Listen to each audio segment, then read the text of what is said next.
പത്തരമാറ്റിലാണെങ്കിൽ നമുക്ക് കാണാനായിട്ട് കഴിയുന്നത് വേറൊന്നുമല്ല കേട്ടോ. നമ്മുടെ അനിയുടെയും അവന്തികയുടെയും വിവാഹ നിശ്ചയം നടക്കാനായിട്ട് പോവുകയാണ്. ഇതേ സമയമാണെങ്കിൽ മോതിരം കൈമാറുന്ന ആ സമയം തന്നെ നമ്മുടെ വേണു അവിടേക്ക് കടന്നു വരുന്നുണ്ട്.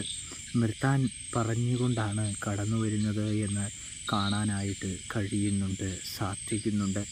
ഒടുവിൽ നിർത്തുന്നുണ്ട്. ഇവിടെയാണെങ്കിൽ ഈ വിവാഹ നിശ്ചയമൊന്നും നടക്കാനായിട്ട് പോകുന്നില്ല, നിങ്ങൾക്കിത് നടത്താനുള്ള റൈറ്റ്സ് ഇല്ല, കാര്യങ്ങളൊന്നുമില്ല എന്ന് പറയുന്നത് കാണാനായിട്ട് കഴിയുന്നുണ്ട്, സാധിക്കുന്നുണ്ട്.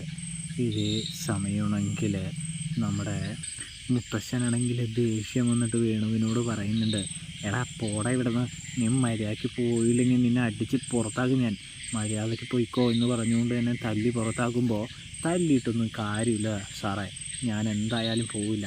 എൻ്റെ മകളുടെ താലി കെട്ടിയവൻ വേറൊരു പെണ്ണിൻ്റെ കഴുത്തിൽ, അതായത് വേറൊരു പെണ്ണിൻ്റെ കയ്യിലോ കഴുത്തിലോ മിന്നിട്ടുകയോ മോതിരണിയിക്കുകയോ ചെയ്യില്ല, അതിന് ഞാൻ സമ്മതിക്കില്ല എന്ന് പറയുന്നത് കാണാനായിട്ട് കഴിയുന്നുണ്ട്, സാധിക്കുന്നുണ്ട് പ്രേക്ഷകരെ, പ്രിയ കൂട്ടുകാരെ.